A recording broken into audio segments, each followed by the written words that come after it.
Hello my বেলাভেড student, আমার সকল স্নেহের ছাত্রছাত্রীকে কালী পুজো এবং দীপাবলির জন্য অসংখ্য শুভেচ্ছা, ভালোবাসা। আশা করছি প্রত্যেকেই কালী পুজো এবং দীপাবলি খুব সুন্দরভাবে এবং সাবধানতার সাথে কাটিয়েছো। প্রত্যেকেই ভালো আছো, সাবধানে থাকবে।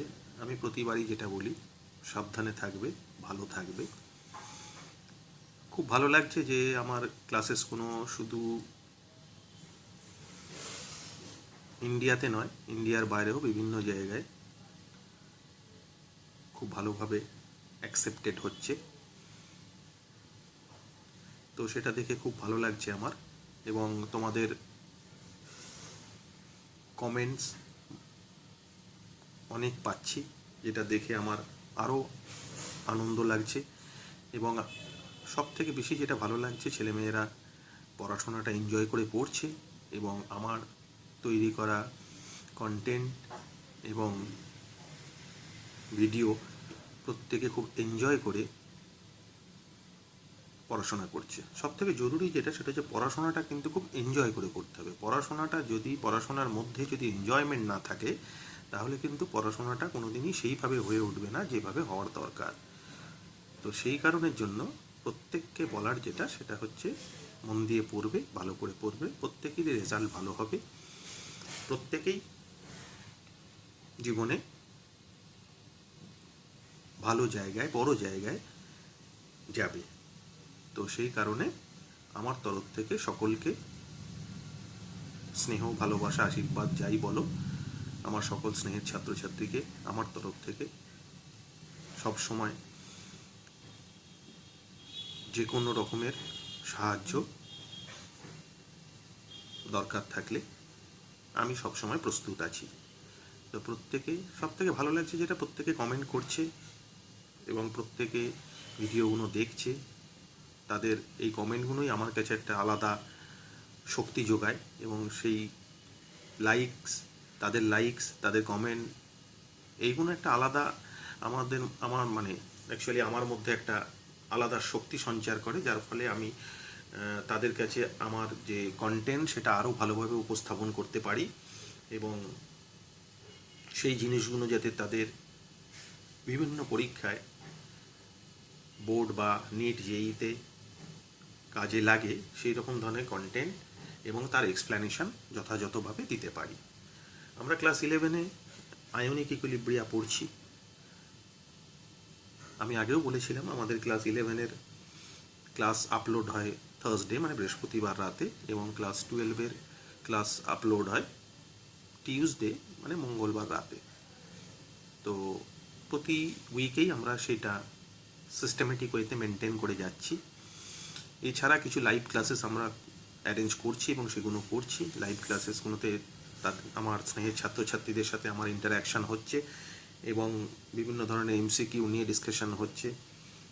এমসিকিউ, তাদের প্র্যাকটিস সেট এমসিকিউ দিচ্ছি, যেগুলো তারা বাড়িতে প্র্যাকটিস করছে যথাযথভাবে, এবং যতটা সম্ভব আমার স্নেহের ছাত্রছাত্রীদের পড়াশোনার ব্যাপারে সাপোর্ট করা, ততটা আমি চেষ্টা চালিয়ে যাচ্ছি। তোমরাও একটু কোঅপারেট করো, তাহলে দেখবে আরও ভালো লাগবে পড়াশোনাটা করতে, এবং রেজাল্টও প্রত্যেকের আরও ভালো হবে। ওকে, সো উইদাউট ওয়েস্টিং টাইম আমরা ক্লাস 12-এর ইউনিট 3 বিগত 5খানা লেকচার ধরে পড়েছি। আজকে আমাদের লেকচার নাম্বার 6, যাতে আমরা একটা নতুন কন্টেন্ট ডিসকাশন করব। It's a content from surface chemistry. Surface কেমিস্ট্রির একটা content that is known as adsorption, বাংলায় হচ্ছে অধিশোষণ, ক্লাস 12-এর কন্টেন্ট ইউনিট 3। তো সেক্ষেত্রে আমরা ওয়ান শট এই পুরো ডিসকাশনটা করবো অ্যাডসর্পশনে। প্রত্যেকটা লাইন, প্রত্যেকটা ওয়ার্ড ইম্পর্টেন্ট, প্রতিটা লাইন, প্রতিটা ওয়ার্ড ভালো করে শুনবে, এবং প্রতিটা লাইনের আমি আলাদা আলাদা করে এক্সপ্লেনেশন দেবো। সেই এক্সপ্লেনেশনগুলো ভালো করে দেখবে, তাহলে দেখবে পড়াটাও তোমার কাছে অনেক সুন্দর এবং সহজ হয়ে উঠছে। এবং সুন্দর পড়া যদি সবার কাছে সুন্দর এবং সহজ হয়ে ওঠে, তাহলে পড়াটা সে এনজয় করে পড়বে, এবং পড়াটা তার অনেক ডেপথে তৈরিও হবে। ওকে, তো পড়া তৈরি হলে ডেফিনেটলি বুঝতেই পারছো যে বিভিন্ন পরীক্ষায় সেগুলো যথাযথভাবে কাজে লাগাতে পারবে। So let us discuss adsorption. অ্যাডসর্পশনে বাংলা হচ্ছে অধিশোষণ। অধিশোষণের ফান্ডাটা কি? অধিশোষণের ফান্ডা বা অ্যাডসর্পশনের ফান্ডা হচ্ছে কি বলেছে, every liquid or solid surface has a tendency two attract molecules from outside and written them on the surface or on it surface. যে কোনো সলিড বা লিকুইডের একটা টেন্ডেন্সি আছে যে তারা বাইরের আউটসাইডের যে পার্টিকেল বা মলিকুলগুলো আছে সেগুলোকে নিজের দিকে অ্যাট্রাক্ট করে এবং তার সারফেসের উপরে সেগুলো রিটেন করে রাখে। তো সেই ধরনের ঘটনাকে বলা হয় অধিশোষণ। এটা যদি আমরা ছবির মাধ্যমে দেখি তাহলে দেখা যেতে পারে, দেখো ভালো করে। ধরো এটা একটা সলিড সারফেস, বাইরে বিভিন্ন মলিকুল বা পার্টিকেল ঘুরে বেড়াচ্ছে, তাদের এই সলিড বা লিকুইড সারফেসটা নিজের দিকে অ্যাট্রাক্ট করছে এবং অ্যাট্রাক্ট করে তার নিজের সারফেসের উপরে তাদের রিটেন করে রাখছে। এইভাবে ভেতরে ঢুকছে না, কিন্তু সারফেসের উপরে রিটেন করে রাখছে। এই ধরনের ঘটনাকে বলা হয় অ্যাডসর্পশন। অন দ্য আদার হ্যান্ড তুমি বলতে পারো যে accumulation of molecular species on solid surface. কোনো একটা সলিড সারফেসের মধ্যে মলিকুলার স্পিসিস এই যে অ্যাকুমুলেশন হচ্ছে, একত্রিত হচ্ছে আণবিক নমুনাগুলো, তাদের বলা হয় অ্যাডসর্পশন। প্রচুর এক্সাম্পল আছে। যেমন ধরো প্রথম এক্সাম্পল, সব থেকে মানে প্র্যাকটিক্যাল এক্সাম্পল হচ্ছে, ধরো যে কোনো কেউ যদি, প্রত্যেকেই দেখেছো এটা, যে কোনো মোবাইল বক্সের ভেতর অথবা কোনো দামি ইনস্ট্রুমেন্ট যেগুলো ময়েশ্চার ফ্রি রাখতে হবে, এরকম কোনো ইলেকট্রনিক গুডস যদি কেউ কিনে থাকো, তার ভেতরে দেখবে ছোট ছোট সাদা রঙের পাউচ থাকে। সেই পাউচগুলোর মধ্যে থাকে সিলিকা জেল। কেন? তার কারণ হচ্ছে এই সিলিকা জেল কী করে, ময়েশ্চার অ্যাবজর্ব করে। সিলিকা জেল থাকে, সিলিকা জেল মানে SiO2 আর কি, সিলিকা জেল এর জেল থাকে ওর ভেতরে, সেগুলো ময়েশ্চারকে অ্যাবজর্ব করে নেয়, মানে ওয়াটারকে অ্যাবজর্ব করে নেয়। তার ফলে সেই বাক্সটা ময়েশ্চার ফ্রি থাকে। তো সেই কারণের জন্য silica gel is a very good absorbent of moisture. Second বলতে পারো যে এক্সাম্পল, সুগার, চিনি। চিনি কীভাবে তৈরি করা হয় আমরা প্রত্যেকেই জানি, আখের রস থেকে চিনি তৈরি করা হয়। সুগার কেন যেটা আখ, তার রস থেকে চিনি তৈরি করা হয়। কীভাবে করা হয়? যখন আমরা দেখেছি প্রত্যেকেই যে আখের রস আমরা প্রত্যেকেই খেয়েছি, দেখেছি যে আখের রস যখন রসটাকে আখ থেকে বার করে গ্লাসে দেওয়া হয়, ট্রান্সপারেন্ট গ্লাসে, তখন দেখা যায় সেটা একটা ঘোলাটে টাইপের লিকুইড, কোলয়েডাল লিকুইড দেখা যায়। কিন্তু আমরা যখন চিনি কিনি বা চিনি দেখি, সেই চিনিটা কিন্তু ক্রিস্টালের মতো এবং ক্রিস্টাল ক্লিয়ার, ট্রান্সপারেন্ট। এটা কি করে সম্ভব? তার কারণটা হচ্ছে আখের রস যখন কালেক্ট করা হয়, সেই আখের রসটাকে বারবার চারকোলের মধ্যে দিয়ে পাস করা হয়। চারকোলের মধ্যে দিয়ে পাস করলে কি হয়, চারকোল এই আখের রসের মধ্যে যে ইম্পিউরিটি মানে যে সলিড পার্টিকেলগুলো থাকে সেগুলোকে অ্যাডজর্ব করে নেয়। এই ঘটনাটা বারবার ঘটাতে থাকলে কি হয়, আখের রসটা আস্তে আস্তে পরিষ্কার হতে শুরু করে এবং শেষে একটা ক্রিস্টাল ক্লিয়ার সলিউশন বা ক্রিস্টাল ক্লিয়ার লিকুইড তৈরি করে। এবার যেটাকে সলিডিফাই করলে আমরা সুগার পাই।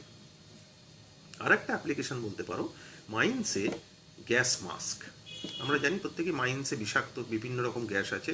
কি কি গ্যাস আছে? Sulphur dioxide, carbon monoxide, to some extent carbon dioxide, এইসব গ্যাস বেশি থাকে। আর এর মধ্যে সালফার ডাইঅক্সাইড হচ্ছে একটা স্যাফোকেটিং গ্যাস, যেটা শরীরের ভেতরে ঢুকলে বিভিন্ন অস্বস্তি হয় এবং দম বন্ধ হয়ে মারাও যেতে পারে। তো সেই কারণে গ্যাস মাস্কের মধ্যে কি করা হয়, অ্যাক্টিভ চারকোল নেওয়া হয়। কি নেওয়া হয়? Active charcoal. অ্যাক্টিভ চারকোল কি করে? অ্যাক্টিভ চারকোল এই যে গ্যাসগুলো আছে এগুলোকে অ্যাবজর্ব করে নেয়। মানে যখন ওই গ্যাস মাস্কের মধ্যে ওই অ্যাক্টিভ চারকোল রাখা থাকে, এবার যখন কেউ শ্বাস নেয় তখন গ্যাসটা যখন বাইরে থেকে ওই চারকোলের মধ্য দিয়ে ভেতরে ঢোকে, চারকোল তখন এই যে পয়জনাস গ্যাসগুলো আছে এগুলোকে অ্যাবজর্ব করে নেয়, কিন্তু অক্সিজেনকে অ্যাবজর্ব করে না বা প্রচণ্ড কম পরিমাণে অ্যাবজর্ব করে, যার ফলে অক্সিজেনটা শরীরের মধ্যে শ্বাস নেওয়ার মাধ্যমে ঢুকে যায়, কিন্তু এই গ্যাসগুলো ওর মধ্যে অ্যাবজর্ব হয়ে যায়, যার ফলে এই বিষাক্ত বা পয়জনাস বা ডেঞ্জারাস গ্যাসগুলো শরীরের মধ্যে ঢোকে না। This is also very beautiful application of adsorption. তাহলে তিনটে জানলাম, এক adsorption of moisture by silica gel, দুই পিউরিফিকেশন ও decolourization of sugar by active charcoal বা চারকোল, আর তিন নম্বর হচ্ছে uses of active charcoal in gas mask to adsorb dangerous gases such as SO2, CO, CO। Okay, আশা করছি প্রত্যেকে বুঝতে পেরেছি যে অ্যাডসর্পশন কী এবং সেটা মোটামুটি অ্যাপ্লিকেশনগুলো আমাদের প্র্যাকটিক্যাল ফিল্ডে কীরকম থাকে। এরপরে আমরা চলে যাব আস্তে আস্তে ডিফারেন্সেস বিটুইন অ্যাডসর্পশন অ্যান্ড অ্যাবজর্পশন। বাংলায় হচ্ছে অধিশোষণ আর শোষণের মধ্যে পার্থক্যটা কোথায়। ভালো করে দেখবে। কি বলছি, প্রতিটা লাইন ইম্পর্টেন্ট, প্রতিটা লাইন আমি এক্সপ্লেন করছি। এখানে যেটা বললাম সেটা দেখলে, adsorption of moisture by silica gel, decolourization of sugar by active charcoal বা charcoal, adsorption of dangerous gases by gas mask. Okay, এরপর আমরা যাচ্ছি differences between adsorption and absorption. অধিশোষণ আর শোষণের মধ্যে পার্থক্যগুলো কি কি। প্রথম হচ্ছে, adsorption is a surface phenomena, whereas অধিশোষণ হচ্ছে পৃষ্ঠতলীয় ঘটনা, whereas absorption is a bulk phenomena. Absorption বা শোষণ হচ্ছে পুরো ভেতরকার ঘটনা। ওকে, যেমন ধরো এক্সাম্পল হিসেবে তুমি বলতে পারো যে অ্যাডজর্পশন তো দেখলেই যে সারফেসের ওপরে যে ঘটনাগুলো ঘটছে। অ্যাবজর্পশন বা শোষণ যেটা, সেটা হচ্ছে তুমি এইভাবে চিন্তা করতে পারো যে কোনো একটা জল এর মধ্যে একটা স্পঞ্জ ঢুকিয়ে দিচ্ছ, তাহলে কি হচ্ছে, স্পঞ্জটা ওই জল কিন্তু অ্যাবজর্ব করে নিচ্ছে। তার ফলে জলের যে মলিকুলসগুলো আছে সেগুলো একদম স্পঞ্জের ভেতরে ঢুকে যাচ্ছে, শুধু সারফেসে তো থাকছেই, সারফেসের সাথে একদম ভেতরে ঢুকে যাচ্ছে। তো সেই ঘটনাটাকে আমরা বলি absorption.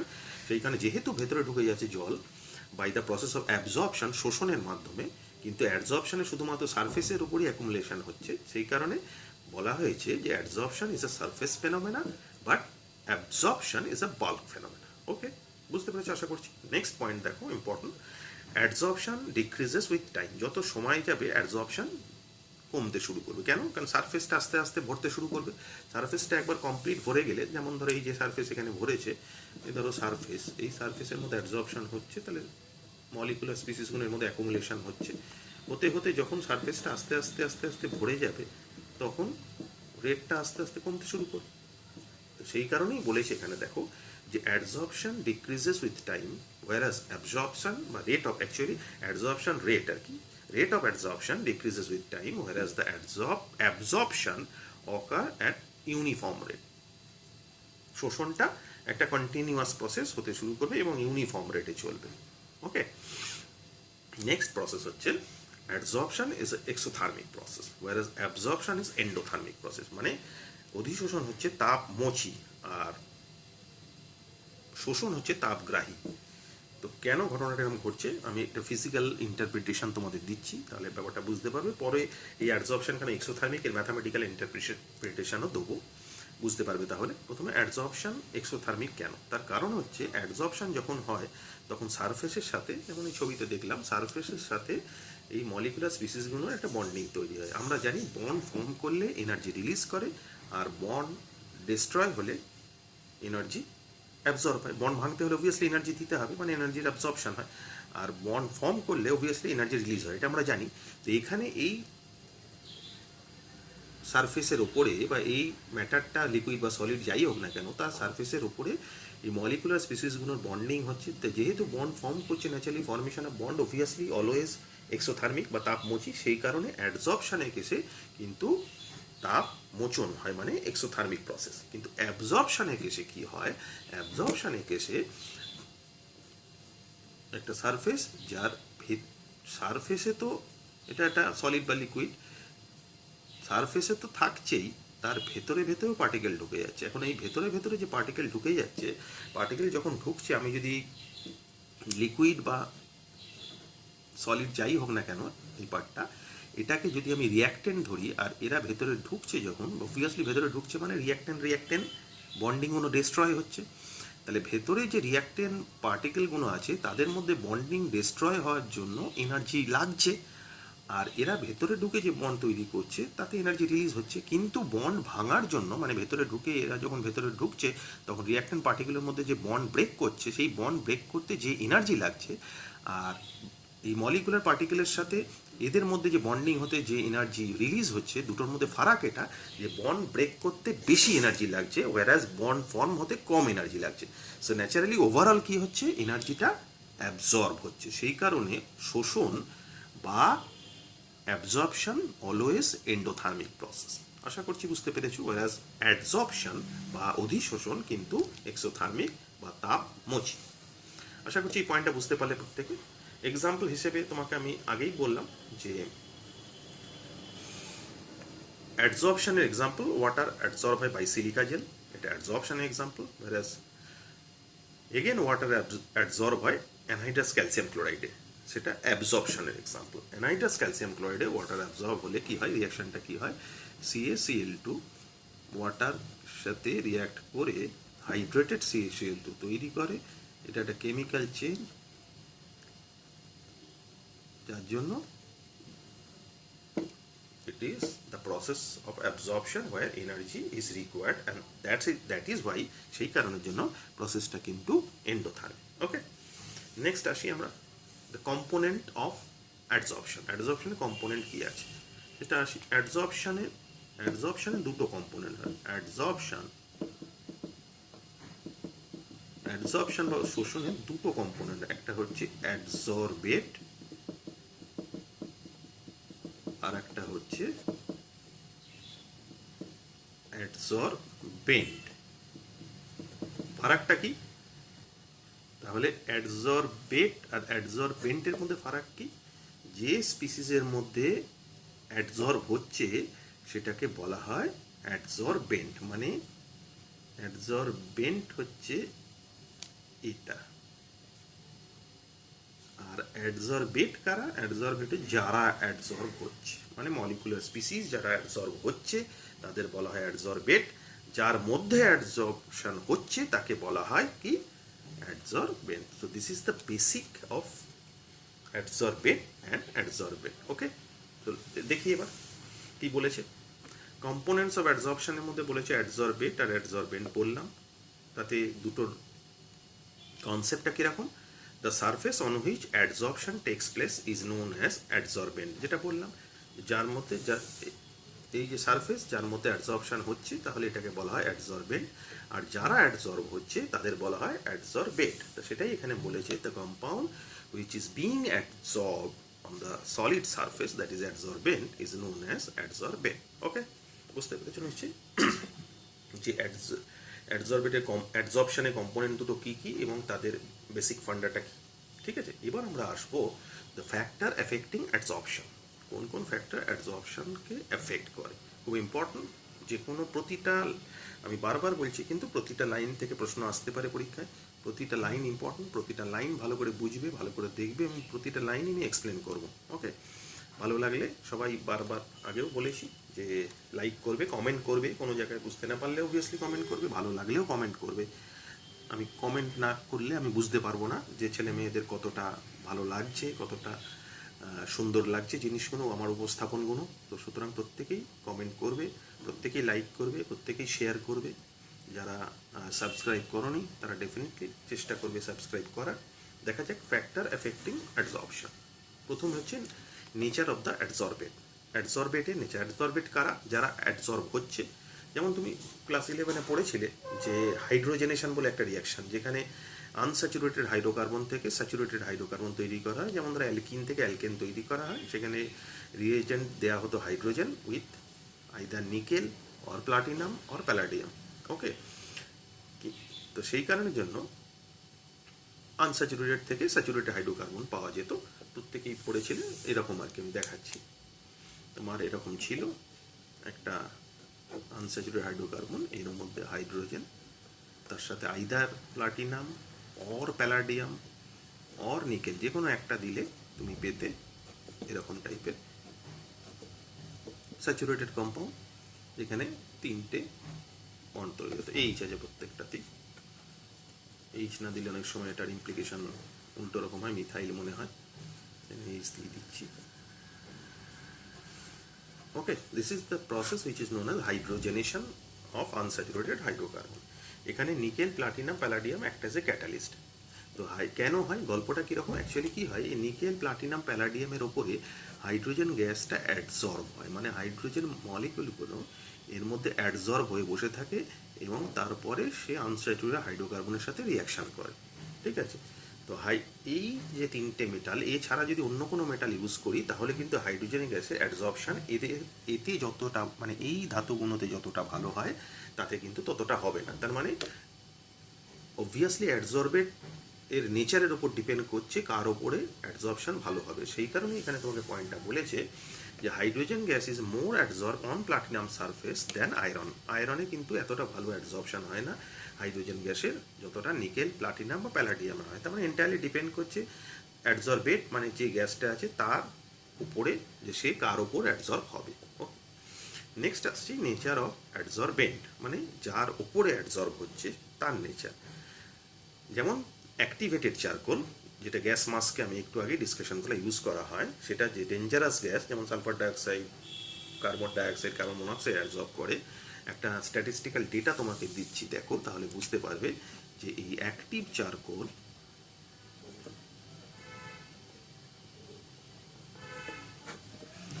Sulphur dioxide gas 1 gram active charcoal sulphur dioxide gas যতটা সালফার ডাইঅক্সাইড অ্যাবজর্ব করে তার ভ্যালুটা হচ্ছে 380 মিলিলিটার, ওয়ারাজ অক্সিজেন গ্যাসকে অ্যাবজর্ব করে তার ভ্যালুটা হচ্ছে 3.5 মিলিলিটার। অবভিয়াসলি বুঝতেই পারছো যে যে অ্যাবজর্বেন্ট আছে তার নেচারের উপর ডিপেন্ড করছে সে কাকে বেশি অ্যাবজর্ব করবে, কাকে কম করবে। তো that is Y active charcoal, সেই কারণের জন্যই অ্যাক্টিভ চারকোল গ্যাস মাস্কে ইউজ করা হয়। যে দেখো ভালো করে লক্ষ্য করে, এর প্রায় 100 গুণ বেশি ডেঞ্জারাস গ্যাস সালফার ডাইঅক্সাইড যাকে অ্যাবজর্ব করছে। এবার কেন এই ঘটনা ঘটাচ্ছে সেটা আমি একটু বাদে আসছি, যে সালফার ডাইঅক্সাইড কেন বেশি অ্যাবজর্ব করলো, অক্সিজেনকে কেন কম করলো, সেটা আমি একটু বাদে আসছি। তাহলে এর এক্সপ্লেনেশনটাও দেবো যে কেন এই ঘটনাটা ঘটাচ্ছে। আচ্ছা, নেক্সট পয়েন্টটা আসি। নেক্সট হচ্ছে সারফেস এরিয়া। আমরা জানি যে সারফেস এরিয়া যত বেশি হবে তত অ্যাবজর্পশন ভালো হবে। কেন? কারণ সারফেস এরিয়া যত বেশি হয় তত জায়গা বেশি পায় অ্যাবজর্পশনের জন্য, এবং যত জায়গা বেশি পাবে তত অ্যাবজর্পশন ভালো হবে অবভিয়াসলি। তো সেই কারণেই বলেছে with increasing surface area absorption increases. যেমন ক্যাটালিস্ট, যে কোনো একটা ক্যাটালিস্টকে যদি সলিড ফর্মে নিয়ে আমি ইউজ করি অ্যাজ এ ক্যাটালিস্ট, তাহলে সেখানে অ্যাবজর্পশন প্রসিজিওর যদি ঘটে তাহলে সেই ঘটনাটা যতটা ভালো হবে। কিন্তু সেই ক্যাটালিস্টকে যদি আমি পাউডার ফর্মে নিয়ে কাজটা করি তাহলে কিন্তু অ্যাবজর্পশন আরও অনেক বেশি ভালো হবে, because catalyst provide surface area for the reactant to react with reagent to produce product. তো এখানে সারফেস এরিয়া বেড়ে যাচ্ছে যেহেতু এটা পাউডার ফর্মে নিচ্ছি, যার ফলে গ্যাসের অ্যাবজর্পশন ভালো হয়েছে, এবং গ্যাসের অ্যাবজর্পশন ভালো হচ্ছে মানে বেশি গ্যাস অ্যাবজর্ব হচ্ছে, বেশি গ্যাস অ্যাবজর্ব হলেই রিঅ্যাকশন আরও বেশি হবে, বেটার হবে। তো সেটাই বলেছে catalyst in powder form are better absorber. Okay, next liquefaction of gas. এটা ইম্পর্টেন্ট জায়গার একটা, সেটা আমি যেটা একটু আগে বলছিলাম যে নেচার অফ অ্যাবজর্বেন্টের, মানে সালফার ডাইঅক্সাইড কেন অ্যাক্টিভ চারকোলে বেশি অ্যাবজর্ব হচ্ছে, অক্সিজেন কেন কম হচ্ছে, এটা এইটার এক্সপ্লেনেশন ভালো করে দেখো, শোনো, বুঝতে পারবে। Gases having higher critical temperature are more absorb. আমরা জানি ক্লাস 11-এ গ্যাসিয়াস স্টেট যারা পড়েছো, যারা পড়োনি আমার ক্লাস 11-এ গ্যাসিয়াস স্টেটের অনেকগুলো লেকচার আছে, ফলো করবে, তাতে দেওয়া আছে, দেখবে যে যেসব গ্যাসের ক্রিটিক্যাল টেম্পারেচার বেশি হয় তারা বা তাদের লিকুইফিকেশন করা বেশি সহজ ইন কম্পারিজন টু যাদের ক্রিটিক্যাল টেম্পারেচার কম। কেন সেটাকে একটু এক্সপ্লেন করি।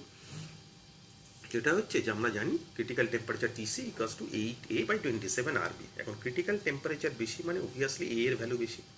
ক্রিটিক্যাল টেম্পারেচার বেশি মানে এ এর ভ্যালু বেশি। এটা কি রিফ্লেক্ট করছে? That is the van der Waal constant a আর বি।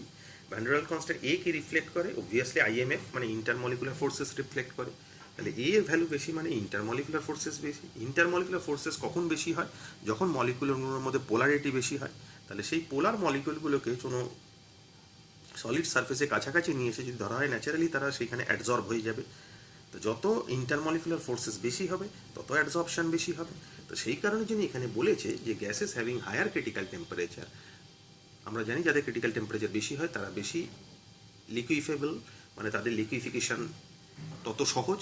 এখানে গল্পটা কি বলছে? এখানে বলছে gases having higher critical temperature are more absorb, মানে যাদের ক্রিটিক্যাল টেম্পারেচারের ভ্যালু বেশি তাদের অ্যাবজর্পশনও বেশি হবে। কেন? অবভিয়াসলি বুঝতেই পারছো রিলেশন থেকে, যে ক্রিটিক্যাল টেম্পারেচার বেশি মানে এ এর ভ্যালু বেশি, এ এর ভ্যালু বেশি মানে ইন্টারমলিকুলার ফোর্সেস অফ অ্যাট্রাকশন বেশি। ইন্টারমলিকুলার ফোর্সেস অফ অ্যাট্রাকশন কখন বেশি হয়? যখন মলিকুলগুলো বেশি পোলার হয়। ঠিক আছে, এখন যত মলিকুলগুলো বেশি পোলার হবে তত কোনো সারফেসের মধ্যে এলে তত তাড়াতাড়ি অ্যাবজর্ব হয়ে যায়, অবভিয়াসলি অ্যাবজর্পশন তখন বেশি হবে।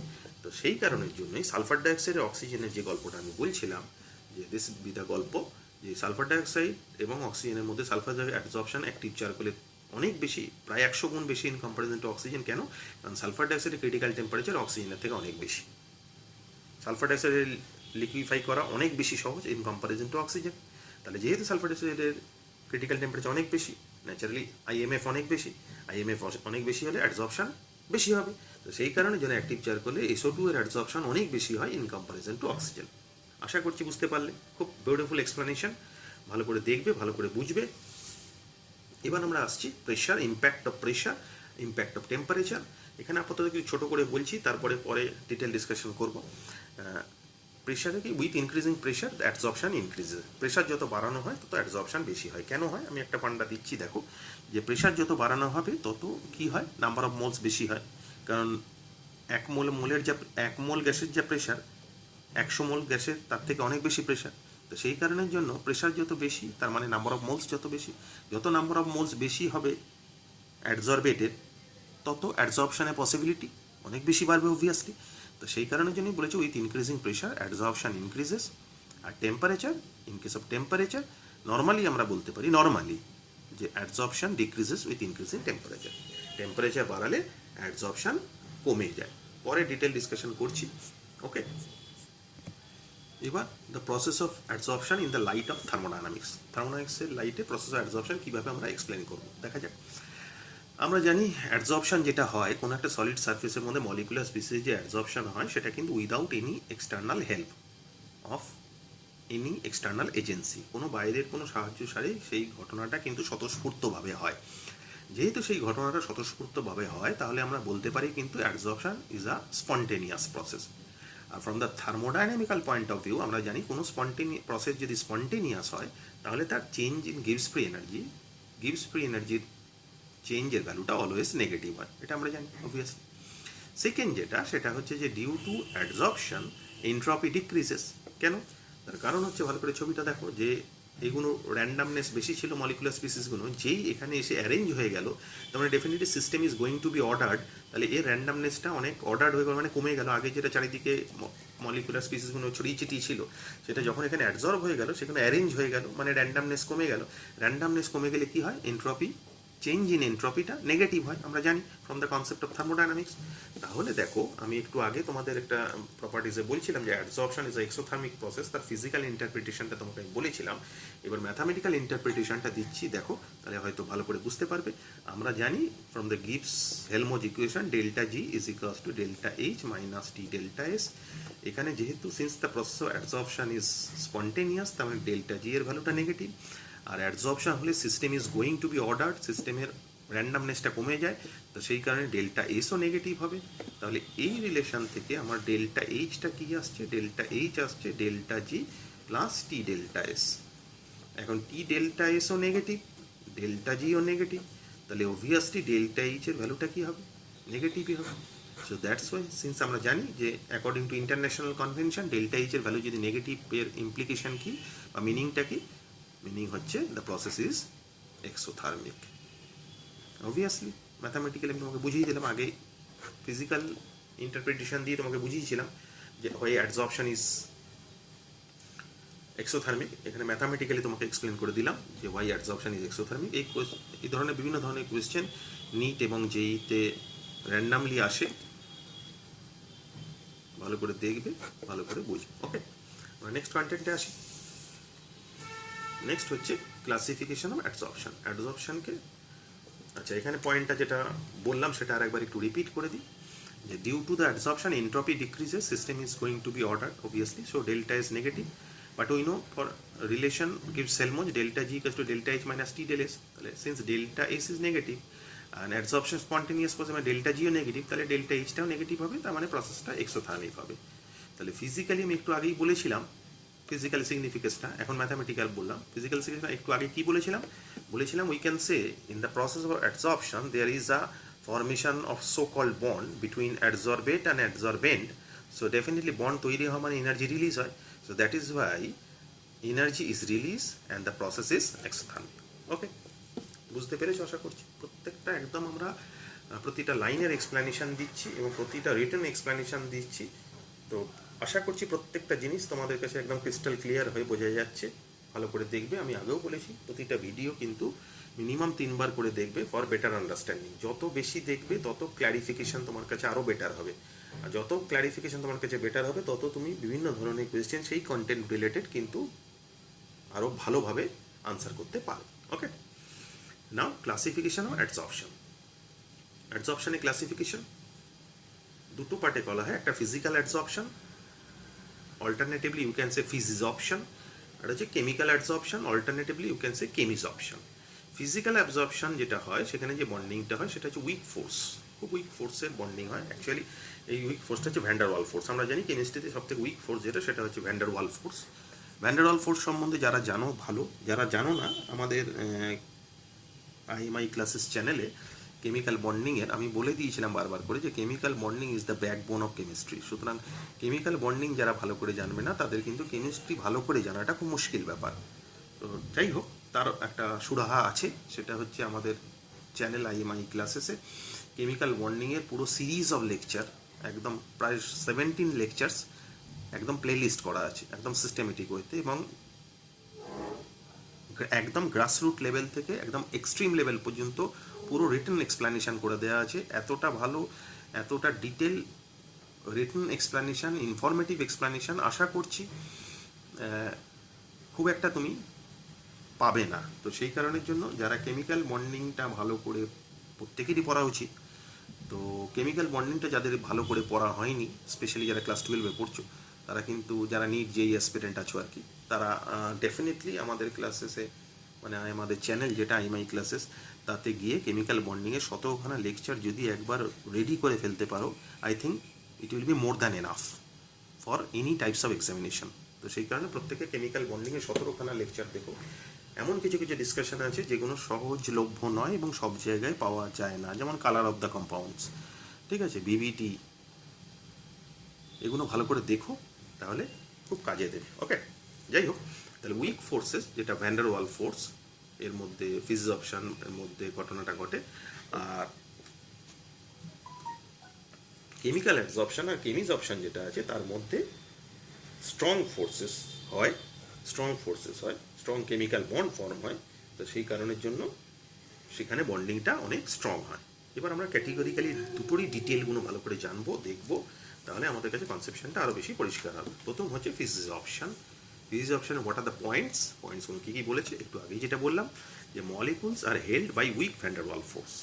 ভ্যান্ডার ওয়াল ফোর্স রিলেটেড একটা আলাদা ভিডিও করে দেওয়া আছে আমাদের কেমিক্যাল বন্ডিংয়ের যে 17খানা লেকচার আছে, তার মধ্যে একটা লেকচার ভ্যান্ডার ওয়াল ফোর্সের ওপরই আছে, ভালো করে দেখো, তাহলে ডিটেলগুলো ভালো করে বুঝতে পারবে। ওকে, নেক্সট পয়েন্ট কি বলেছে, due to the formation of weak bond less energy is release. Obviously আমি বললাম বন্ড ফর্ম করলে এনার্জি রিলিজ করে, এখানে যেহেতু বন্ডটা উইক বন্ড ফর্ম হচ্ছে, তাহলে এনার্জি রিলিজের পরিমাণটাও ডেফিনেটলি কম হবে, এবং it means the enthalpy of adsorption, মানে অ্যাকচুয়ালি এখানে অ্যাডসর্পশনের মাধ্যমে বন্ড ফর্ম হচ্ছে এবং সেখানে এনার্জি রিলিজ করছে, সেই ঘটনাটাকে কেমিক্যাল ভাষায় বলে এনথ্যালপি অফ অ্যাডসর্পশন ইজ লো। ভ্যালুটা মোটামুটি 20 থেকে 40 কিলোজুল পার মোল। ওকে, নেক্সট হচ্ছে the process is reversible in nature. Reversible মানে কিন্তু আমাদের সোকল সেই রিভার্সিবল প্রসেস নয়। তাহলে কীরকম, কোনো একটা সারফেসের ওপরে যখন কোনো একটা পার্টিকেল এসে অ্যাডসর্ব হচ্ছে, এইভাবে, যেহেতু এই পার্টিকেলটা এই অ্যাডসর্বেন্ট আর অ্যাডসর্বেটের মধ্যে বন্ডিংটা খুব উইক, তো সেই কারণের জন্য এটাকে রিমুভালটাও সহজ, কারণ যেহেতু বন্ডিংটা উইক। এই রিমুভালের প্রসেসটাকে বলা হয় ডিসঅপশন। অ্যাডসর্পশন, ডিসঅপশন।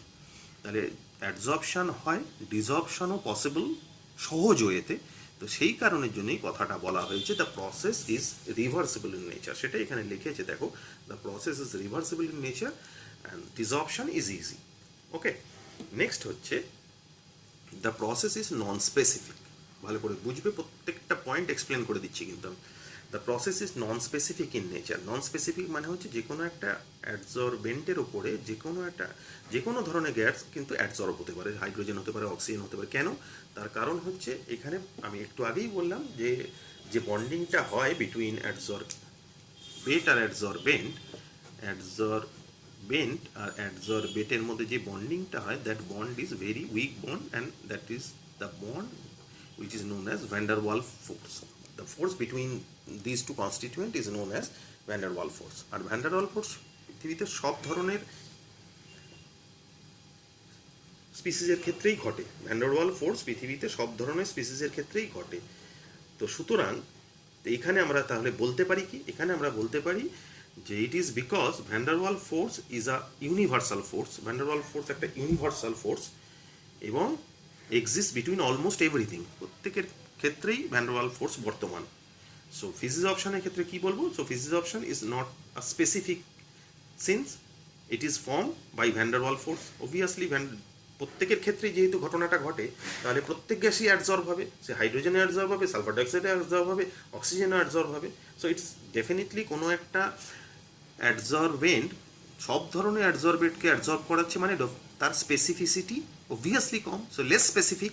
তো সেই কারণের জন্যই কথাটা এখানে তোমাকে বলেছে যে the process is non specific in nature, মানে adsorb mostly all the gases at low or high rate.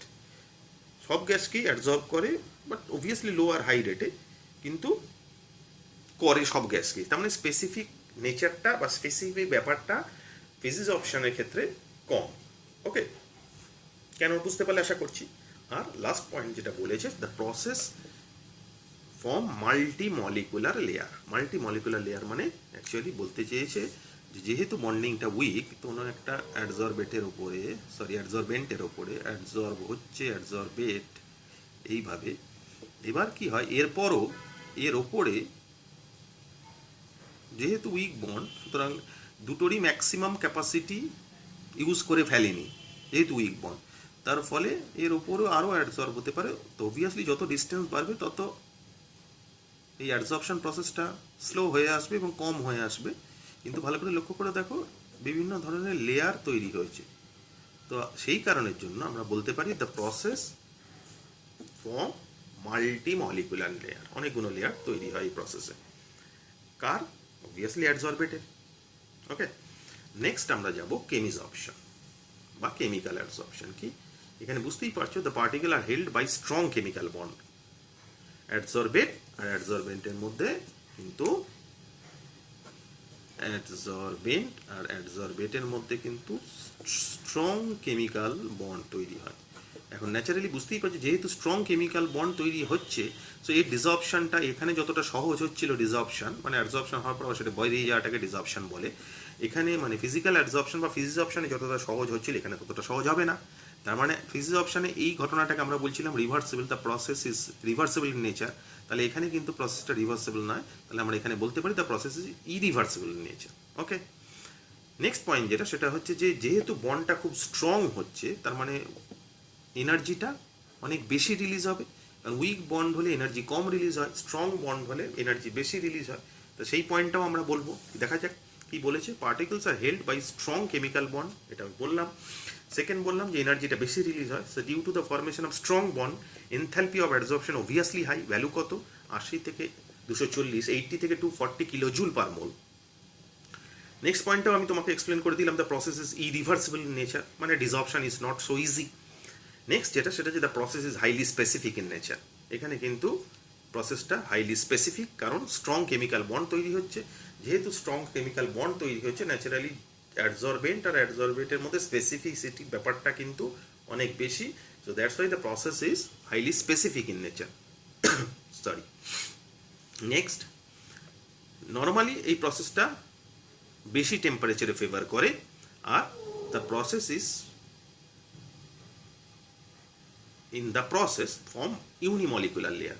প্রসেসে কিন্তু ইউনিমলিকুলার লেয়ার হয়, মানে কোনো একটা অ্যাডজর্বেন্ট আছে, তার ওপরে যেহেতু স্ট্রং বন্ড তৈরি হয়েছে, দুজনই একে অপর মানে অ্যাডজর্বেট আর অ্যাডজর্বেন্ট নিজেদের ম্যাক্সিমাম ক্যাপাসিটি ইউজ করে দিচ্ছে for the formation of bond. তার ফলে এরপর আর কিন্তু নতুন করে অন্য বন্ড তৈরি হবে না বাই দ্য প্রসেস অফ কেমিজর্পশন। এর উপরে ফিজিক্স অপশন হতে পারে, মানে কেমিক্যাল অ্যাবজর্পশনের পরে ফিজিক্যাল অ্যাডজর্পশন হতে পারে, যদিও সেটা খুবই কম, কি একটা কি দুটো এরমভাবে অ্যাডজর্পশন হবে যদি ফিজিক্স অপশন হয়। আদারওয়াইজ দেখা যাবে কেমিক্যাল অ্যাডজর্পশন বা কেমিজর্পশনে কিছু কিন্তু ইউনিমলিকুলার লেয়ার তৈরি হয়, একটাই মলিকুলার লেয়ার তৈরি হয়, কারণ দুজনের মধ্যে যেহেতু স্ট্রং কেমিক্যাল বন্ড তৈরি হচ্ছে, যার ফলে দুজনকার ক্যাপাসিটি ম্যাক্সিমাম ইউজ করে ফেলছে, সেই কারণের জন্য ইউনিমলিকুলার লেয়ার তৈরি হয়। ওকে, আশা করছি বুঝতে পেরেছো। নেক্সট হচ্ছে অ্যাডজর্পশন আইসোথার্ম। ব্যাপারটা কি? ব্যাপারটা হচ্ছে, আগে একটু জিনিস জেনে নিই। সেটা হচ্ছে যদি অ্যাডজর্বেটের অ্যামাউন্টটা এক্স হয় আর অ্যাডজর্বেন্টের অ্যামাউন্টটা এম হয়, তাহলে একটা টার্ম আসে that is x by m, which is basically known as extent of adsorption.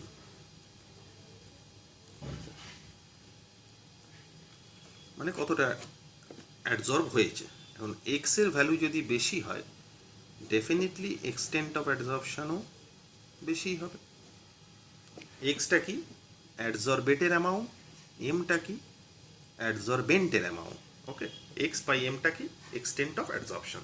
সেক্ষেত্রে জানলাম এক্সের ভ্যালু যত বেশি হবে তত এক্সটেন্ট অফ অ্যাডজর্পশন বেশি হবে। এবার এই ব্যাপারটা নিয়ে প্রথমে ফিজিক্স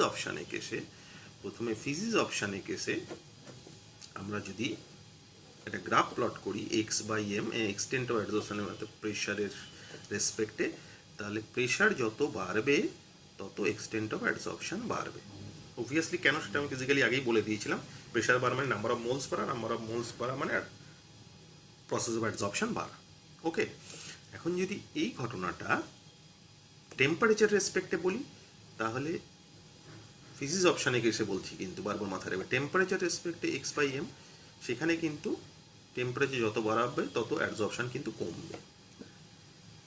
এটা কিন্তু মাথায় রাখতে হবে, টেম্পারেচার যত বাড়বে অ্যাডজর্পশন তত কমবে, এক্সটেন্ট অফ অ্যাডজর্পশন তত কমবে যত টেম্পারেচার বাড়বে। ঠিক আছে, এখন এখানে যদি দেখি যে এই যে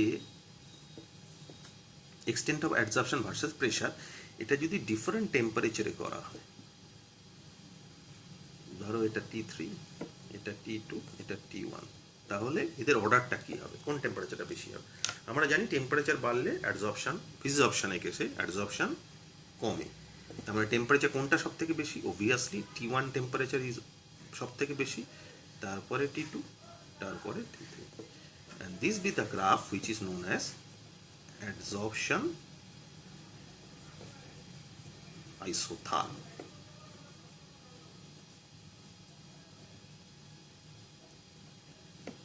ওকে, বুঝতে পেরেছো আশা করছি। ফিজিক্স অপশানে কেসে কিন্তু বললাম।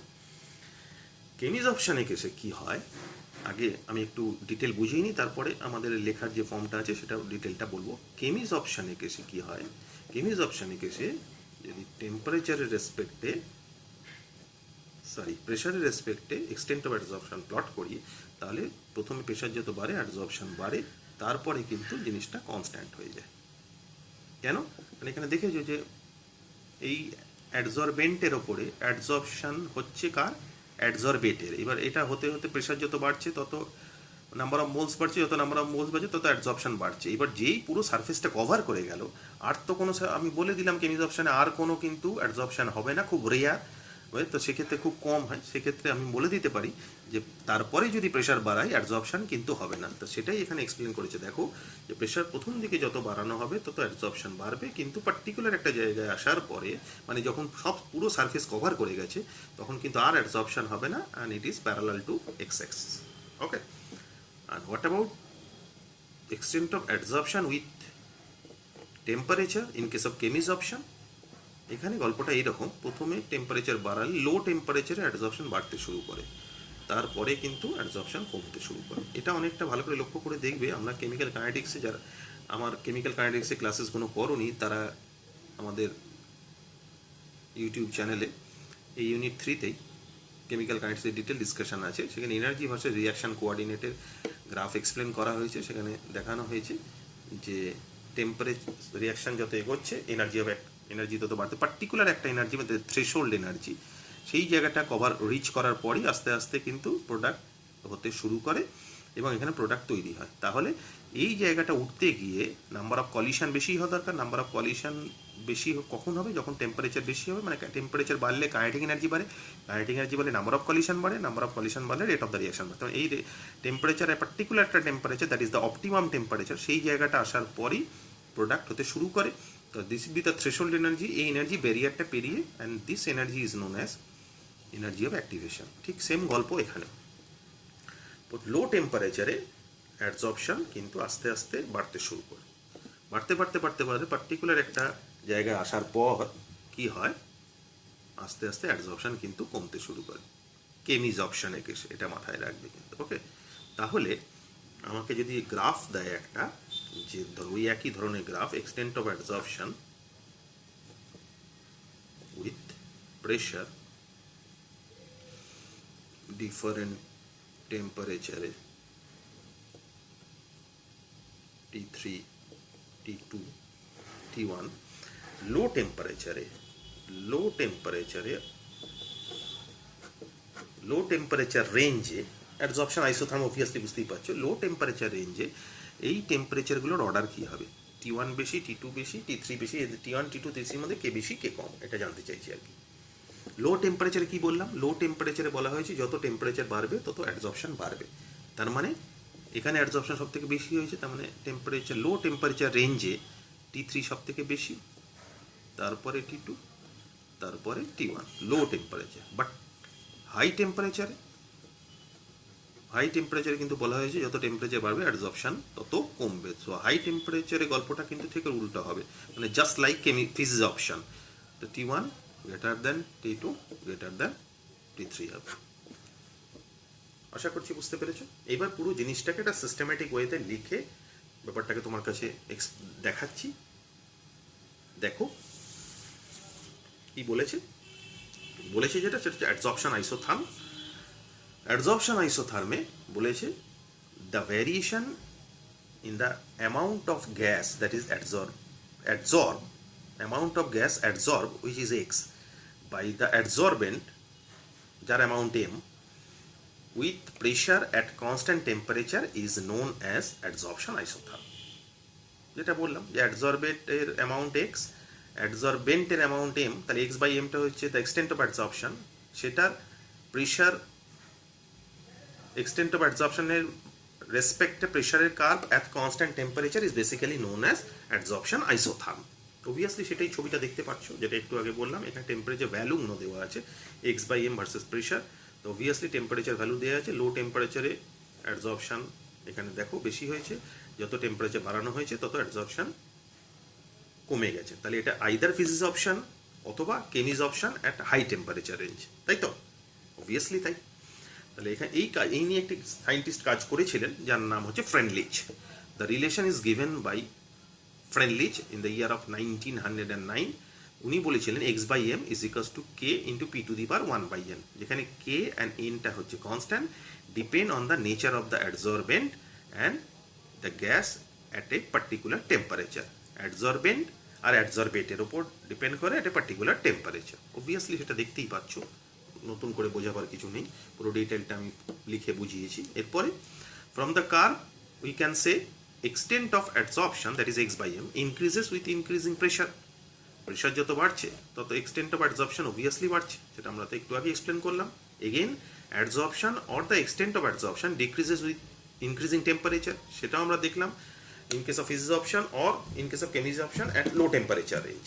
ওকে, এখন এই রিলেশনটা দুদিকে যদি আমি লগ নিই তাহলে আমার রিলেশনটা এইরকম আসে, log x by m equals to log k plus 1 by n log p. এবার লগ এক্স বাই এম এর রেসপেক্টে লগ পি কে প্লট করলে obviously we have a straight line with a positive slope, যেখানে ইন্টারসেপ্টটা হচ্ছে লগ কে, স্লোপটা হচ্ছে 1 by N, তাই তো? এটা সবাই জানো। তো again adsorption or the extent of adsorption x by m decreases with increasing temperature, যেটা আমি বললাম, বিকজ কেন? কারণ adsorption is an exothermic process. Again with increasing temperature the so called bond যেটা তৈরি হচ্ছে বিটুইন অ্যাডসরবেট আর অ্যাডসরবেন্ট উইল ব্রেক, ভেঙে যাচ্ছে, অ্যান্ড ডিসঅপশন স্টার্ট, এবং ডিসঅপশন শুরু হয়ে যাচ্ছে, মানে অ্যাডসর্পশন প্রসেসটা ডিক্রিজ করে যাচ্ছে। টেম্পারেচার বাড়ালে অ্যাডসর্পশন প্রসেসটা অবভিয়াসলি ডিক্রিজ করে যাচ্ছে, যেহেতু যে বন্ডটা তৈরি হয়েছে সেটা ভাঙতে শুরু করছে বলে। But in case of chemisoption, the extent of adsorption first increases with increasing pressure and became constant। কেন হলো ডিটেল আমি বুঝিয়ে দিয়েছি, জাস্ট এখানে সেই লেখাগুলো স্টেটমেন্টগুলো দেওয়া আছে, এক্সপ্লানেশন আমি কিন্তু বলে দিয়েছি। ওকে, again in case of chemisoption the extent of adsorption first increases and then decreases with increasing temperature। এটাও আমি এক্সপ্লেন করে দিয়েছি। তার মানে অ্যাট লো টেম্পারেচার রেঞ্জে কী হয়, বন্ড ফর্ম হয়, কিন্তু বন্ড ফর্ম হওয়ার পরে যখন আমি টেম্পারেচার বাড়াতে শুরু করছি, যদিও সেটা স্ট্রং বন্ড তৈরি হয়েছে, কিন্তু টেম্পারেচার যদি আমি আরও বাড়াতে শুরু করি ডেফিনেটলি কী হবে, ডেফিনেটলি সেই বন্ডটা আস্তে আস্তে ভাঙতে শুরু করবে, তাই না? দেখা যায় ব্যাপারটাকে একটু এক্সপ্লেন করি। এটা একটা অ্যাডসরবেন্ট, তার মধ্যে অ্যাডসরবেটের বন্ড তৈরি হয়েছে, এই বন্ডটা স্ট্রং বন্ড তৈরি হয়েছে, অবভিয়াসলি এনার্জি রিলিজ করেছে, সেখান থেকে যে মিনিমাম টেম্পারেচার দিতে হয়েছে সেই টেম্পারেচারটা আমি দিয়েছি, হিট দিয়ে সেই টেম্পারেচারটা দিয়েছি। কিন্তু এবার টেম্পারেচারটা জমি আস্তে আস্তে যদি আরও বাড়াতে শুরু করি, বন্ড ফর্ম হওয়ার পরও যদি আমি টেম্পারেচার বাড়াতে শুরু করি, ন্যাচারালি কী হবে, এই বন্ডটা আস্তে আস্তে ব্রেক হয়ে যাবে। তখন ডিসঅপশন শুরু হয়ে যাবে, তার মানে অ্যাডসর্পশন ডিক্রিজ করতে শুরু করবে, তাই না? অবভিয়াসলি তাই। তো যে ব্যাপারটা আমি বললাম যে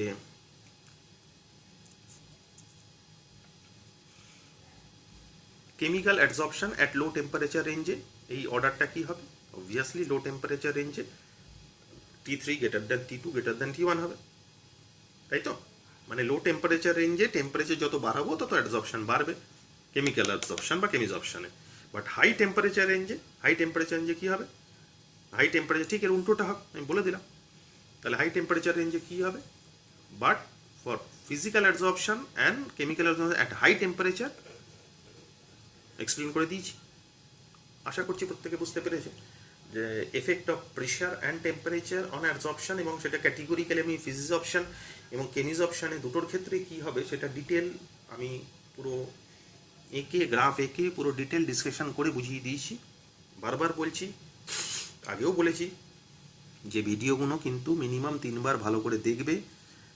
যদি 3 বার মন দিয়ে ভালো করে দেখতে পারো তাহলে কনসেপশন তোমার একদম পরিষ্কার হয়ে যাবে, যেহেতু একদম ফুল রিটেন এক্সপ্লেনেশন, এবং নট অনলি এক্সপ্লেনেশন, রিটেন এক্সপ্লেনেশনটা theoretical as well as mathematical as well as graphical, 3 ধরনের এক্সপ্লেনেশন দিয়ে ডিটেলটা তোমার কাছে দেওয়া হচ্ছে, কন্টেন্টটা রেডি করা হয়েছে সেইভাবেই, এবং সেইভাবেই তোমাকে দেখানো হচ্ছে। তো সেই কারণের জন্য প্রত্যেকে দেখবে ভালো করে, তাহলে প্রত্যেকের জিনিসটা বুঝতে সুবিধা হবে। তবে একবার নয়, মিনিমাম 3 বার কিন্তু। ওকে, তো যাই হোক, এছাড়া যেটা দেখবে তুমি সেটা হচ্ছে অ্যাপ্লিকেশন অফ অ্যাডসর্পশন। অ্যাডসর্পশনের অ্যাপ্লিকেশন প্রচুর আছে, যেটা একটু আগেও আমি ডিসকাস করেছি।